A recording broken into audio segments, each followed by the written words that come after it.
So, we have with us now Drinda Randall. She's running for Republican Party of Texas Vice Chair. And Mhm. so, Dorinda, what we're going to do this afternoon is just go through some questions that the purpose is to give you an opportunity to show people who Dorinda Randall is, what your core values are, what you value most. And so the way we're going to start out is I'm going to give you an opportunity to identify the character qualities, the core beliefs, and the experience that you have that makes you the right choice for vice chair of the Republican Party of Texas. All right. Okay. Sounds great. So, my core values are God, family, and country. And I believe that our party reflects that more than any other. And I feel like with the experience that I've had, the people that I've worked with and for over the years, makes me a really good fit for this role. One of the main things for this role is fundraising, and fundraising is something that I am good at. You have to have a good product, and I think that we do. I think the thing is like what we've seen with Laura Trump in coming in to the RNC, and she came in, cleaned house, and it was the best fundraising day that they've had for the party ever. So I think that that's what people want, is they want a strong Republican Party. And I took a club that was smaller, and I grew it to over 500 members. And I did that from not having a club where you come and listen to a speaker once a month and then you go on your merry way, but that you had an action plan. That was the part that was very important for me. Was I didn't want to take time away from my family to go see a speaker that was, yes, they were fantastic, but tell me what to do. And that's what people want. They want to know, what can we do? I don't want to just go see somebody. I want to know what I myself can do. Can I make phone calls? Can I do something? Can I run for office?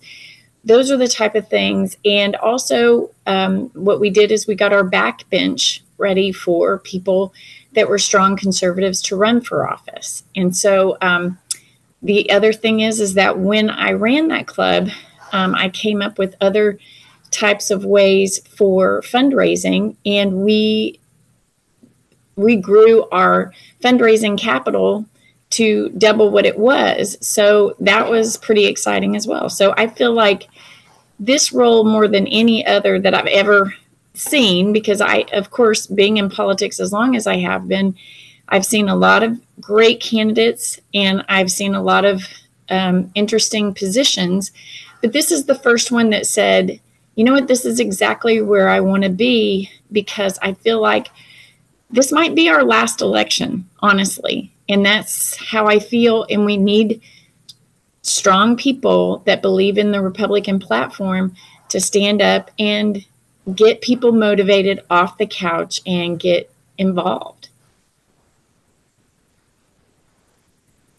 Oh, I can't hear you. You're on mute. Sorry. That's okay. So, where can the job description of the Republican Party vice chair be found? And give us two or three of those official duties. So I did look on RPT and I couldn't find it, but I did talk to others about the position. I know that the main I talked to Matt Rinaldi about it, and I found that the main thing is being a backup for the chair, but then also the main thing is fundraising, and in traveling the state and getting to know the GOP chairs, and helping with training was another big issue for the vice chair, and that's what I would like to do, is help make it fun again. Um, politics used to be fun. Back whenever, like Debbie Terry is who built the club that I used to be the president of, and how she even got started was she wanted to get Congressman Sam Johnson in office. Well, she was a homeschool mom, and she had a whole bunch of friends that were as well. And so they got their kiddos and they went and did rollerblading all up and down Plano's Chisholm Trail, which is about 16 miles of just trail. And they went and put flyers on the door. And it just was something fun to do, but also it ignited their passion for our country. So she's got a lot of great kiddos out of that. That was a great memory for them. And so I would like to find a way to get the joy back of being in politics, but also get the joy back into having family time with their kids and just being a part of the community. Okay, thank you. Where can you find the best indicator of what the Texas Republican Party base believes about key issues? And how do you believe the RPT can best demonstrate to its voter base that they have been heard? And how could you lead that effort?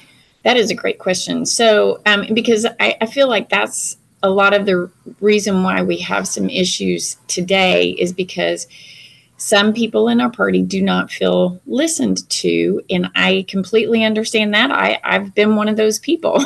So, but our platform is something that is there for everybody to see on the website. And then also all of our politicians are supposed to adhere to it as well. So they should be quite versed in it.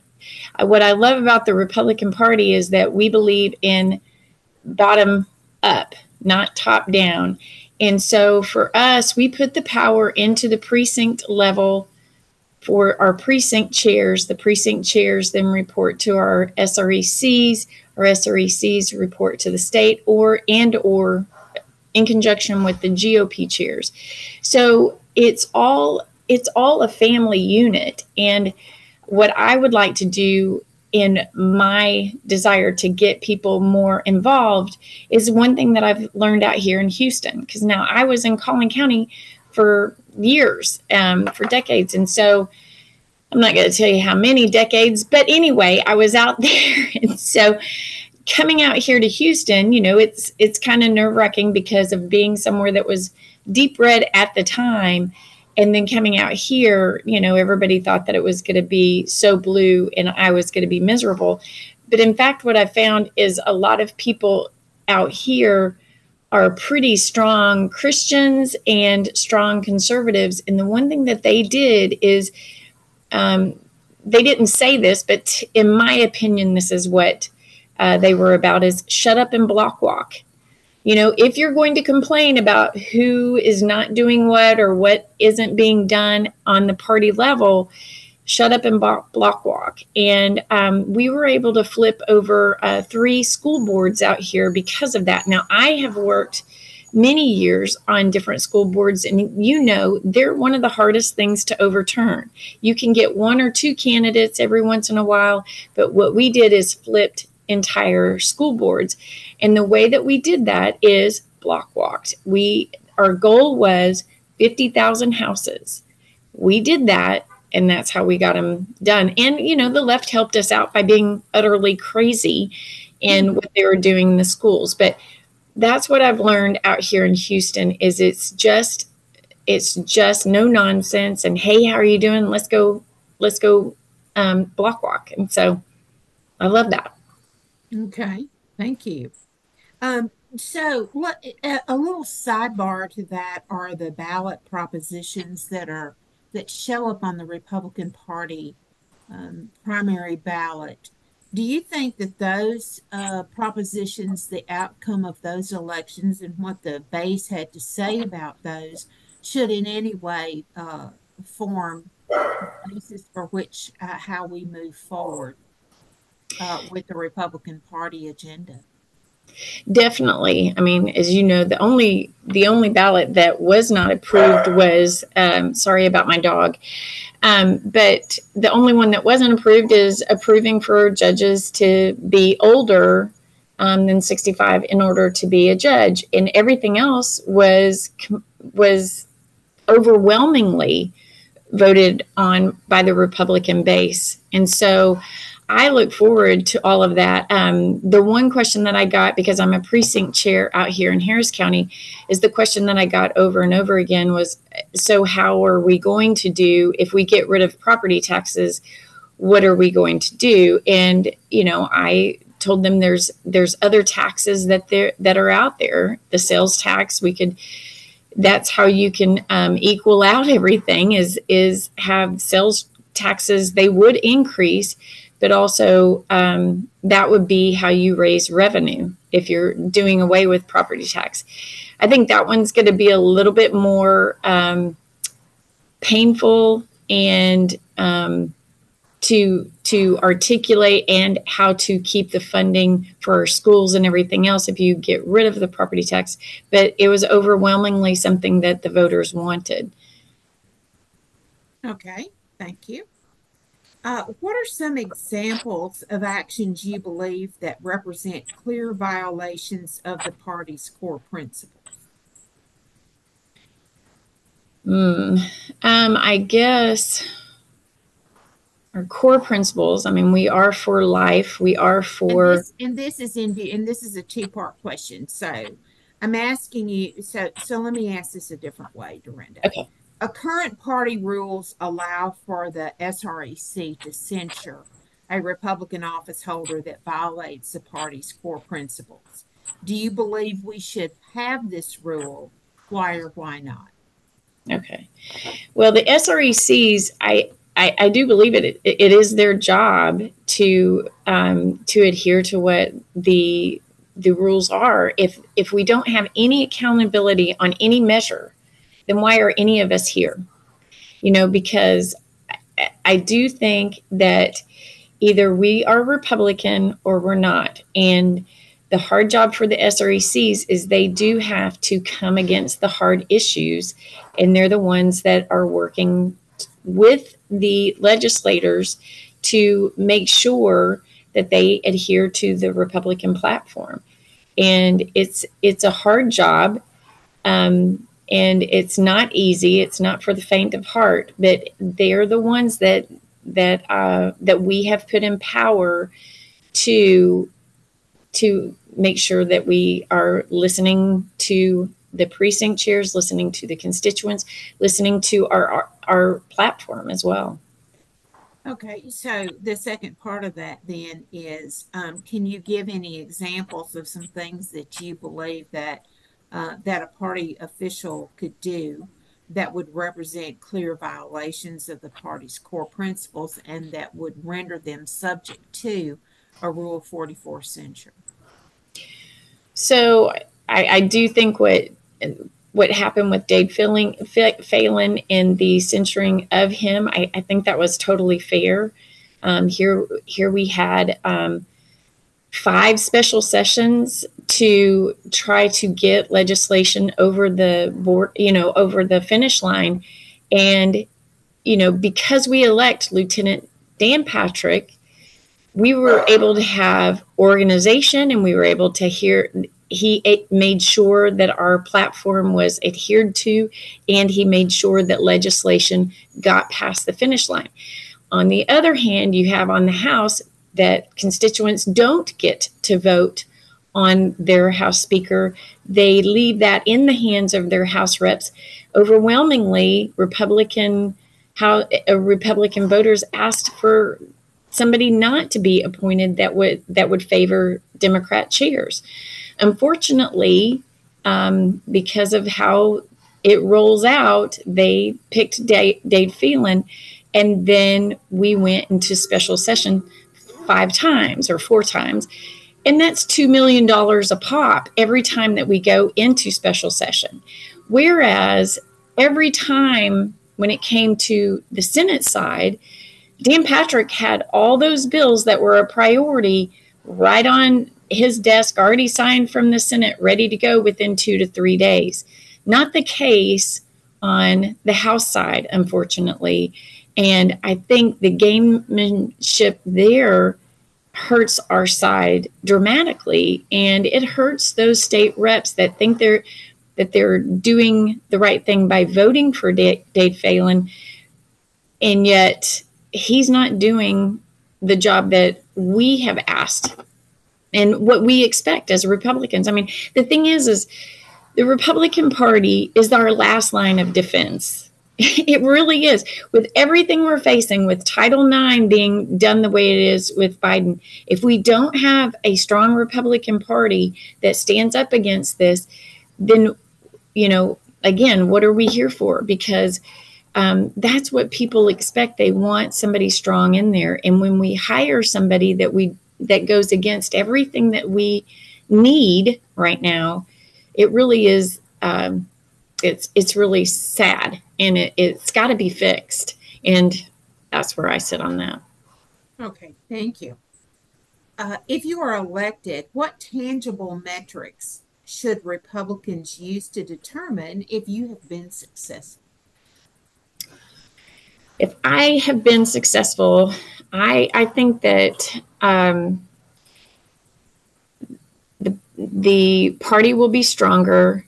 In the fact that we'll have more volunteers than we've ever had before, that people will be more educated than we've ever had before, that we have strong conservatives that don't dislike their own voters, that there is some type of communication, that the voters feel heard and that the legislators feel respected. I think also having money in the party to where we can also help the GOPs, for the GOPs that need financial help, that we can maybe help them, that we could maybe help candidates with mailers and everything that they're going against in blue counties.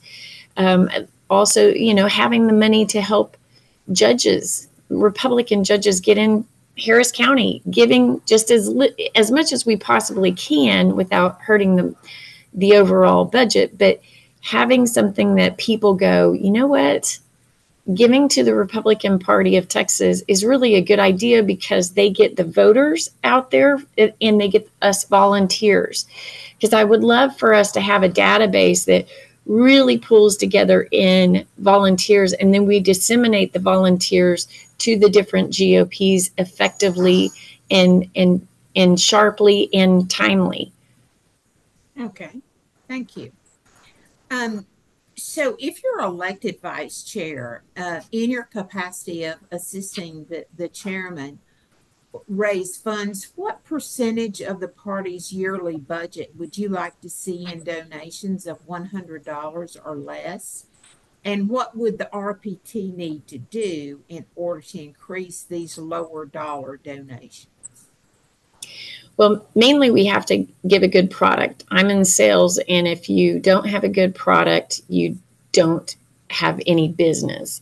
So I think that we have to show that we are viable and that we're different and that we are worthy, because so many people right now give directly to their candidates, and I completely understand that, because it is warranted to give to a candidate as opposed to the party, but we have to be a good example for them to do it. And so showing that we, one thing that I've loved out here that Chairman Rinaldi has done is the endorsements of candidates all the way to appraisal district. I mean, that really helps on a precinct level, because what I do is then I go to my constituents out here in my precinct and I'm like, these guys were all endorsed by the RPT. And going to that level, and because of how everybody is so concerned about what's going on in our country, for the RPT to take that kind of stand for all the way down to appraisal district, it just really does help those candidates out. And, it's something that people remember. And I would like to see like 70 to 80% be under $100 donations. Because I think, that was the one thing with, I think it was Senator Cruz that he talked about, was that a majority of his donations are under $100. And that was whenever, actually, I think it was when he ran for president. Okay. There is a perception that party officials must place value on opinions of higher dollar donors over the identified priorities of Republican Party primary voters. And those are the convention delegates who serve to represent the interests back home. Do you believe this is an accurate perception? Why or why not? I think that I worked for a politician one time that he said it's fine if somebody gives me a donation that is a lobbyist, but that does not mean I will go with what they say and what they ask. And he never did. He always stayed true, and they always tried to meet with him, and he didn't. And so for me, I think that if they're aligned with our platform, I will talk to them and I will respect them. But if they're not, if there's somebody that believes in abortion, or if there's somebody, if Planned Parenthood came to say, hey, Drinda, we'll give the party $10 million, there's no way. I would not want $1 from Planned Parenthood, but I would never allow them to. I mean, we would give that money back. That was a bad example, but a someone that doesn't believe in our platform to have any influence on us, then that's another way that you're saying, well, why give to the Republican Party when they can be bought and sold? And to me, it's integrity. And we just don't have the time at this point to be messing around with our values and selling them to anyone. Okay, thank you. Dorinda, have you ever testified at a legislative hearing? And if you have, when was that approximately, and on what topics did you address the legislature? I have not. I've usually been on the side where I'm booking them. I can give you an example. There was an African American man that came into my office in one of the legislators that I worked for, a senator, and he came in and he goes, I'll just tell you, I'm a Democrat, and I just got rear-ended by an illegal alien, and I called the police to make sure that I got that I got her correct insurance and everything else. And he was so frustrated because the police said to him, listen, she doesn't have a driver's license. She has this insurance she says she has. And so we're going to give that information to you. But the thing is that we can't do anything about it. And she had paper tags as her license plate. So, of course, he called the insurance company and it was totally bogus. And I said, and he came in and I said, you do understand that voting Democrat, you have put no safeguards in for yourself. This will continue to happen to everyone because this is what you vote for. And he was like, I always heard that and I never believed it. And that's the hard part is for us as Republicans, because they don't see the dangers in what they're voting for. We do. And anyway, so he actually, I said, listen, I know the senator would love to have you testify as to what happened to you. And he did. He went there twice. So, but all that to say, I've helped book a few people to go speak legislatively in the hearings. Okay, thank you. And I know that in the time that you worked for legislators, that you are prohibited from testifying at hearings. And so I Right. wanted to clarify that. Yeah. Okay, please describe specific ways that you have supported the work of conservative grassroots in Texas. Do you have anything in your resume that shows that you have worked with them and supported their efforts? I have worked from dog catcher all the way up to, to Congress. But seriously, I have worked for many school board candidates, judges. Some of them I was their campaign manager. Some of them I just ran their campaigns. And some of them I got paid. Some of them I didn't.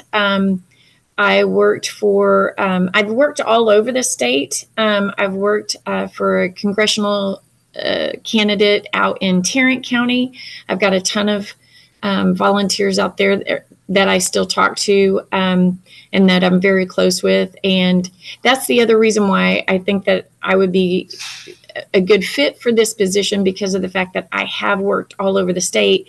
And so a lot of people are still in place that I worked with. So Tarrant County, I worked in Rockwall County for some campaigns out there, city council races. And in Collin County, I did city council, I did school boards, I was an RNC delegate, alternate delegate in 2016. I'm very proud of all the races that I did. The first race that I ever did was for Fred Moses, who was the GOP chairman. And it's a long, wonderful story. But the one thing is that I had never volunteered. I had never touched a door to knock on it in my life. And he called me and said, "I'd love for you to be my campaign manager." And I said, "I have no idea about politics." And he goes, "Well, actually, that's why my wife and I want you to run my campaign." So he won by 64% of the vote.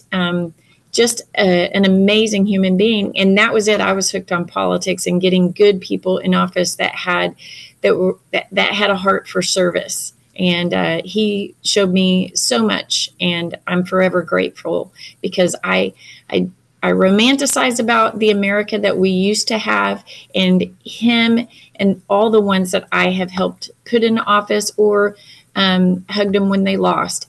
It was all because of him, and I'm forever grateful. Thank you.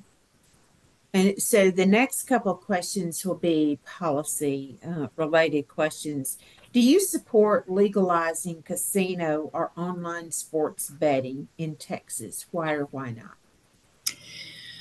I am not a fan of it. And the reason why is because if you go look at all the cities that have gambling, the amount of crime and the amount of police officers that you have to employ, the amount of prostitution and drugs and all of that is all capsulated from gambling. It's been proven in every single city. There's not one city that has done it and it's been flawless and wonderful for the community. There's always been an element there that is lawless, and not a lot goes to the schools. And the lottery for us was supposed to go to the schools, and look at where the schools are. And so that's where I sit on that. Okay, thank you. The next question is, do you support legalizing or the decriminalization of marijuana in Texas in any form? Why or why not? I do not. I had a brother that started out with marijuana when he was in the 6th grade. And it did. I know people argue with me. My people very close to me argue with me that it's not a gateway drug. I lived it. I lost my brother to a drug overdose, and so it's just not something that I have not had personal experience in seeing the downfall of what it does and what it's capable of. Okay, thank you.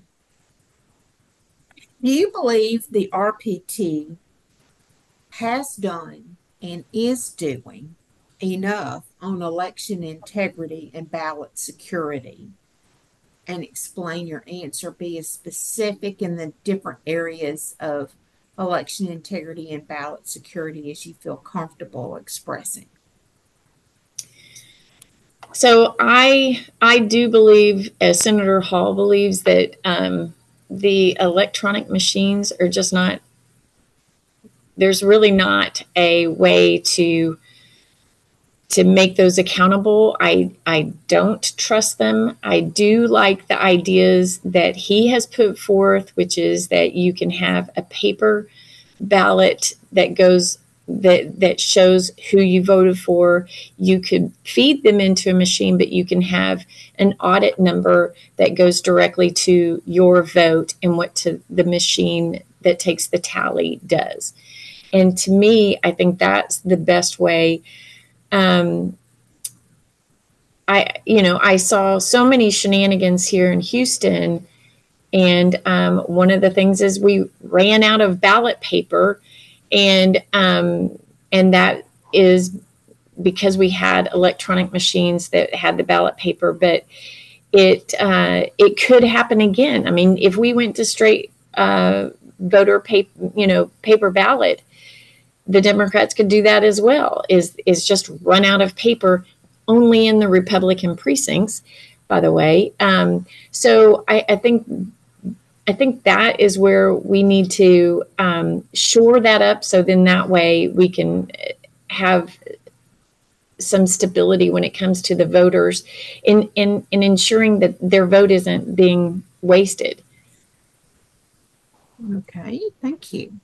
Okay, so the next question has to do with your management or your leadership style.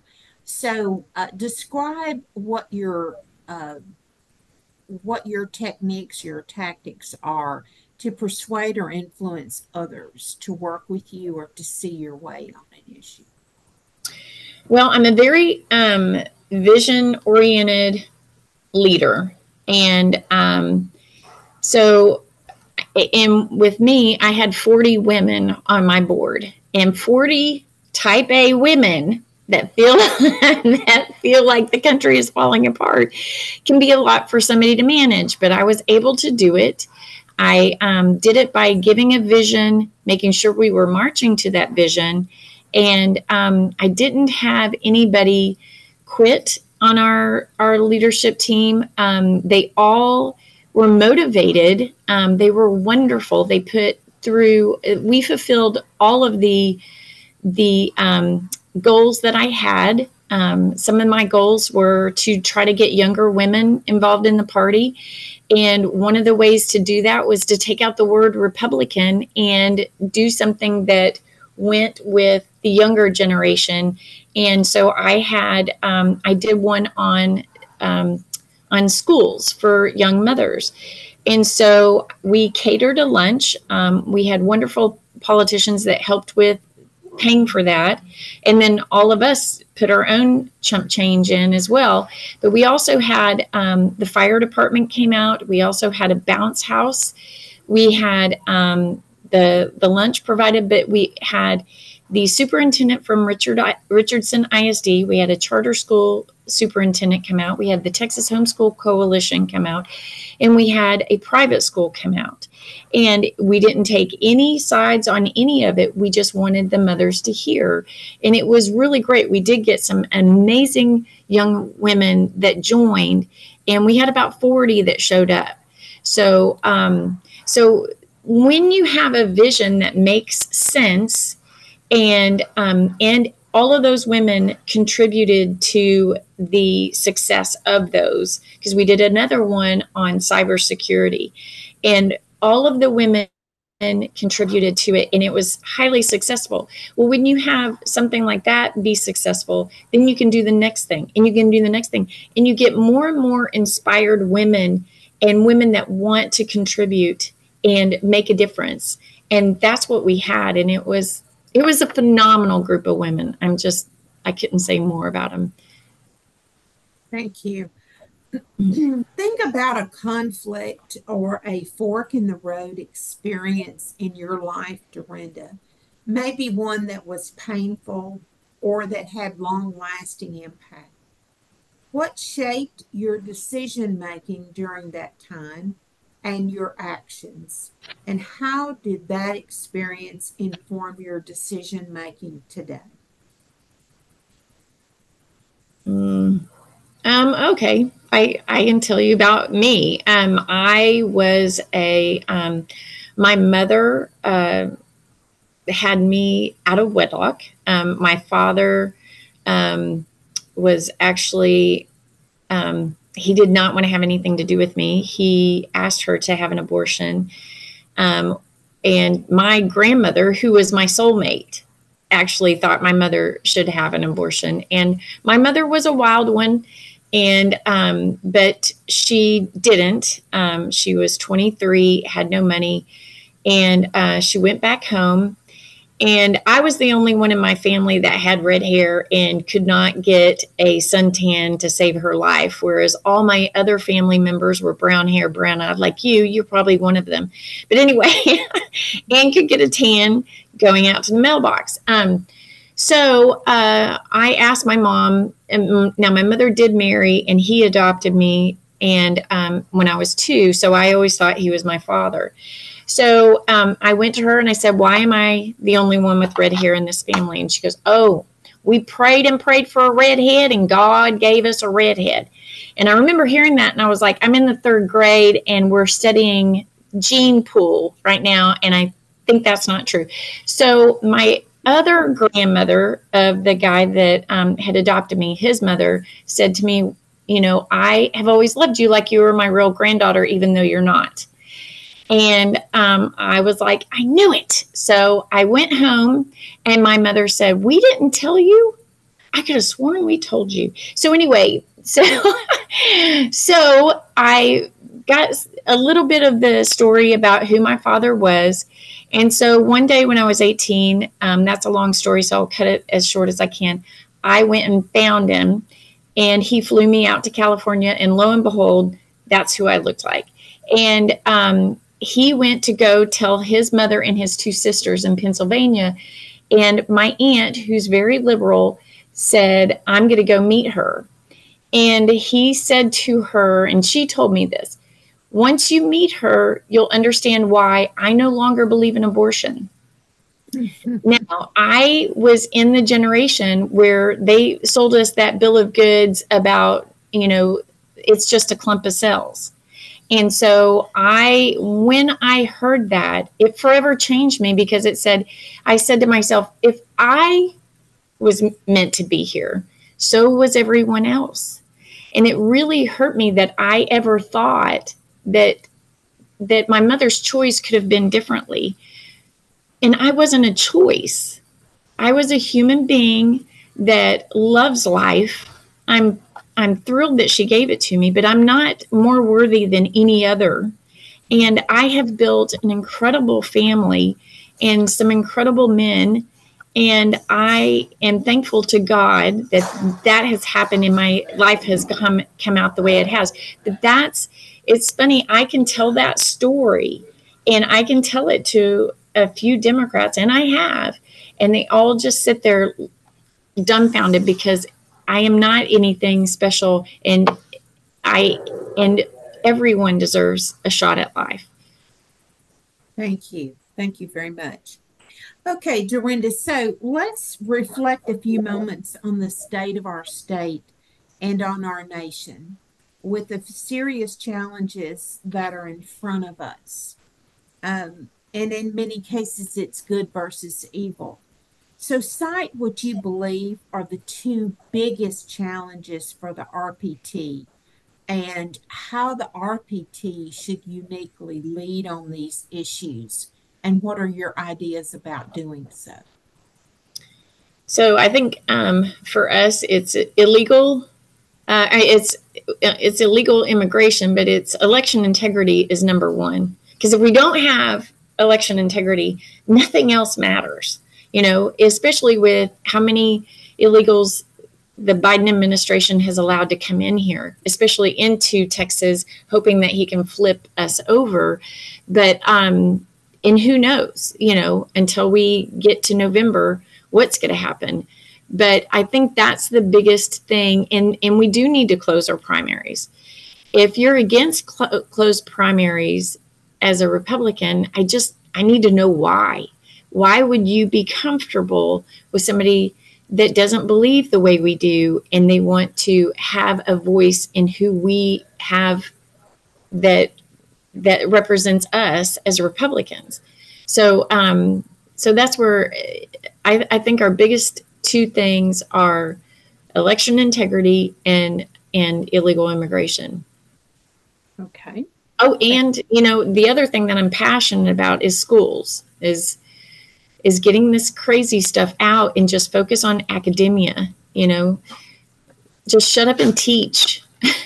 Give the teachers back their profession and stop this craziness that it has everything to do with the children thinking of them own selves as God. The only way that we can find pure happiness is not putting us in the center of our own universe. And unfortunately, that's what they have done. And these poor babies are so miserable in not loving life anymore because they think they're the center of the universe. And it never amounts to happiness when you are always self-reflective, and it just is this spiraling thing out of control. And we've got to get back to showing these babies they have a chance in life. They've got to focus on academia or what they love. Thank you. Drinda, what character qualities do you value most in your relationships and explain why? Honesty is what I value most. I also value someone that has a deep religious faith, that is not about themselves. Narcissism is rampant right now, and finding the joy in serving is something that I am. That's what gets you and I going. I mean, serving and seeing our state be a better tomorrow for everybody. That's what you and I fight for. Okay. So, what are your thoughts on extending opportunities for booth space at the RPT convention to groups whose stated mission violates the Republican Party of Texas platform? And that can be any part of the platform. I'm not being specific on that. You can be as specific as you want to be. I think, why have a booth in there that goes directly against what you believe? Why have a booth that is about something that is so me focused and not something that is we focused? It does not have any room in the Republican Party to be outside of the RPT platform. I don't understand why you would fight so hard to do that. Okay. Very good. Uh, all right. In the preamble and the principles of the Republican Party platform, it has several principles. It lists several principles RPT promotes. Could you name a few of those? Name as many as you would like to. Okay, life, uh, fiscal responsibility, capitalism is small government, law and order, family,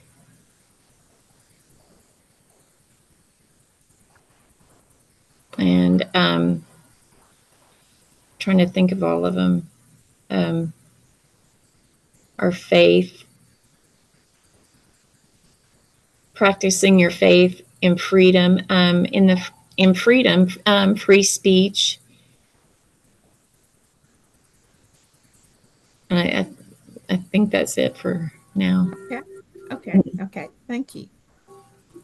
Um, so while cultural Marxism has been on the rise in our nation for many decades, and you've already mentioned that, the COVID shutdown pulled back the covers. And since then, more people have been able to see this threat more clearly to our children. and to future generations. Is there anything the Republican Party of Texas can do better to protect children, and how would you lead on that issue? So I think what we really need to do is pounce on where we are. There's so many parents that are on the left that they're also freaked out about what's going on with their kids' education, and they would love to see a strong response as well. I think we should be capitalizing on what the left has done in our education, in our public schools, and how we're paying for it. And every year we pay more and more and more, and yet the kids are not reading at a appropriate level. They're not doing as well. They're depressed, and it's not a focus on making them better and better humans to take on this country and to make it better. They're being taught to hate this country. Why would you want to run a country that you don't even like? And so I would never say I'm going to go be the leader of China. I don't like China. So why are we not grooming our kids to be the future leaders that we need in this country? And instead we're grooming them for other purposes that are evil.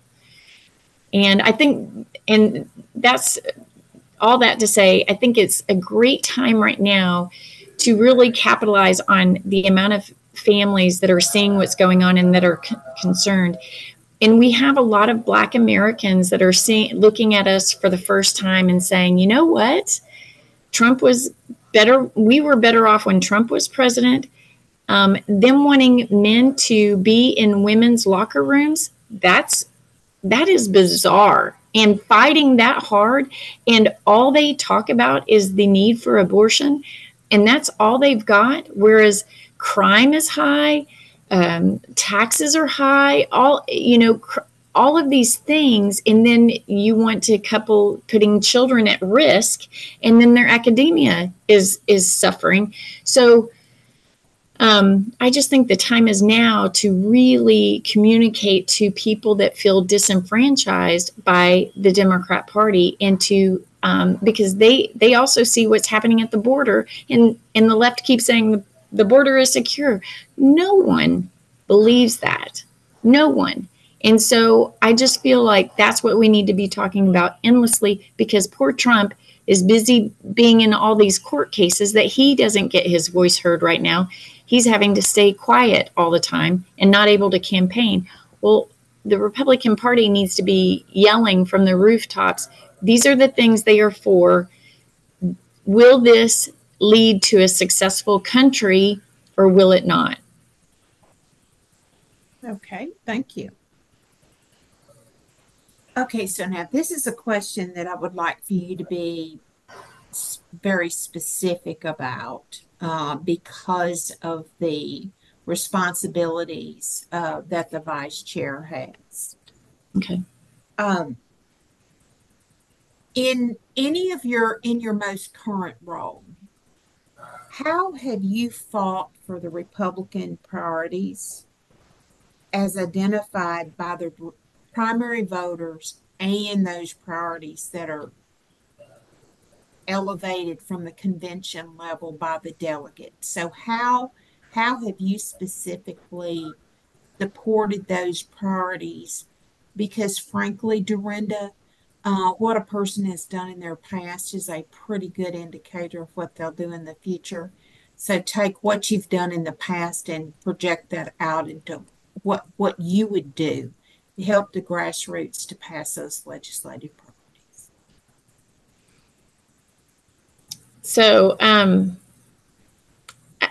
I think for me, it's all about communication and being a great communicator to, because as a precinct chair, that's all you do is you go door to door, you get to know your neighbors. Like this week on Friday, after I get back from Gilmer, Texas, and meeting delegates out there, I'm going to come in on Friday and we have a neighborhood Cinco de Mayo thing that we're doing where we get to know people. Well, I don't ever shy away from the conversations of talking about the Republican platforms. One of the things that comes up is, well, because it's all they've got is about abortion. So it's stories, and you also show your heart. So when you show your heart, they're going to listen. But if you just shout back and forth to somebody, you've shut down the need for a conversation. So I talk about my, of course, how I even got here. But then also the other thing that I have done is boys are the number one demographic for committing suicide. So what I have done is I had my son had his friends over. I brought them all over. There was about 20 of them. And I said, what if we had speakers come and speak to you guys based on what you want to do for a living? And so, and they were all capitalists. They all talked about their faith. They talked about capitalism and the art of competition. And then also the boys then asked, they were to put the agenda together. They were to ask the speaker. They put the agenda together and they wrote the thank you notes. And we also went and volunteered. So that is something that by doing by example, I feel like we can break down those barriers and we can get to and enjoy things other than politics. But at the same time, everything I did was a Republican thing. I introduced them to capitalism through what do you want to do when you grow up? Here are the speakers. And luckily, there was one kid that wanted to be a politician. I was like, fantastic. So I got some Republican speakers to come and speak. And so then it was such a success. All the boys that they put that on their resume, all of them got the first pick that they wanted for college. But it's things like that getting in tune with your community, making a difference, letting them hear your heart, and then they can see what else is going on. Like I have a niece that she called me and she said, Aunt Drinda, you're a Republican. I vote Democrat. I just want to know why you would do that. So we sat in my car for 2 hours and I told her everything. And she was like, I had no idea. And I said, you have to listen to me, but you cannot call me a name. That means you can't call me all the names that they call us in the media. You have to listen with an open heart. And she did. And she now votes the way that I would want her to vote. But it took communication. It took her hearing me for the first time without the media and everything else. And I think that's where we need to be as vice chair, is find ways to communicate without being combative, because the truth is on our side. We have the truth, and we definitely have the passion, because we have a lot of people that are concerned with where our country is. So we just need to marry that a little bit better and then convert that way. I mean, I just know there's Ronald Reagan in all of us, in the ability to communicate with laughter and with a full heart. And that's how he was so successful in getting the Reagan Democrats to come over, is because he was able to communicate in such a way that was just very effective. Okay, thank you.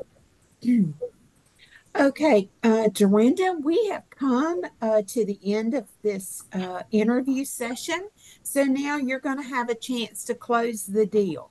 So what that means is this is your chance to raise any issue that you really wanted to talk about, any idea that you really wanted to talk about that I have not addressed. And so you can share any passion that you haven't already, any pet peeve that you haven't already, and just let the delegates and alternates know, again, why they should vote for you.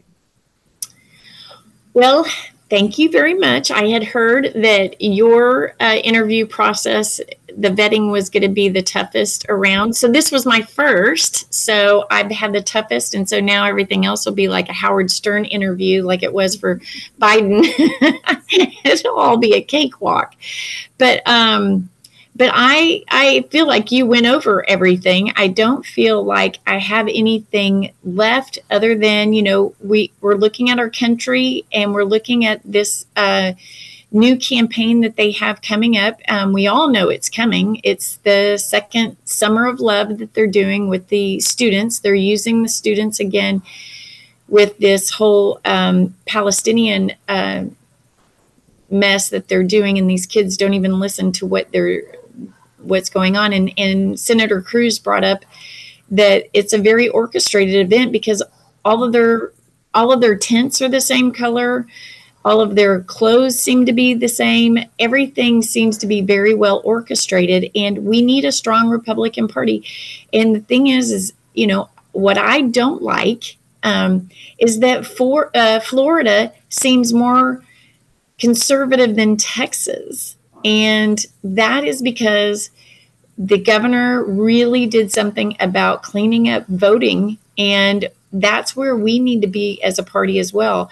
I would love to tap into some of the things that they did, but Florida should not be more Texan than us. So I would like to be a part of the bandwagon that gets Texas back into the forefront of being the reddest state in the country, and then Florida catches up to us. I think that we have a lot of passion. We have truth on our side. We have a lot of great organizations that we can tap into and partner with the Republican Party to strengthen our brand in this state, and then help the RNC stay focused and also partner with us as well. That we can, I feel like the best is yet to come.